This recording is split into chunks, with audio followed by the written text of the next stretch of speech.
राहुल गांधी यांच्या लेखाला मुख्यमंत्री देवेंद्र फडणवीस यांनी देखील एका लेखानेच उत्तर दिलं। महाराष्ट्र निवडणुकीत फिक्सिंग राहुल गांधी यांनी आरोप केला होता। जनता त्यांना नाकारते, ते जनादेशाला नाकारतात, अशा शब्दांमध्ये मुख्यमंत्री देवेंद्र फडणवीसांनी राहुल गांधींना उत्तर दिलंय। सामान्य जनांचा अपमान करणार तर जनता माफ करणार नाही, असं देखील मुख्यमंत्री म्हणाले।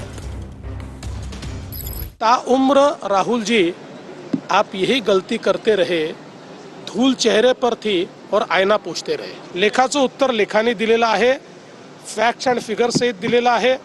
त्याच्यामुळे मला असं वाटतं की आता तरी राहुल गांधी अशा प्रकारचं बोलणं सोडतील।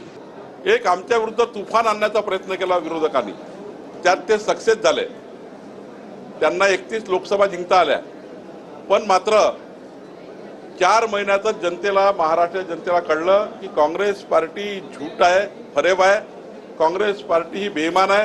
विधानसभा निवडणुकीमध्ये काँग्रेस पार्टीला 33 लाख मतं काँग्रेस पार्टी आणि महाविकास आघाडीचे कमी झाले आणि भाजपा महायुतीचे मतं 69 लाखांनी वाढले।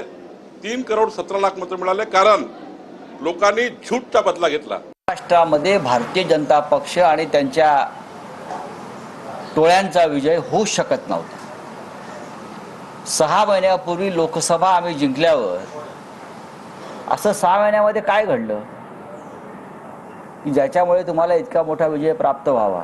एकतर्फी हे लाडकी बहीण वगैरे हे सगळं ठीक आहे, या आवरणाखाली तुम्ही ही निवडणूक हायजॅक केली। मी तर नेहमी म्हणतोय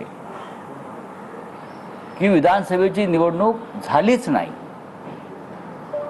जी झाली त्याला निवडणूक म्हणत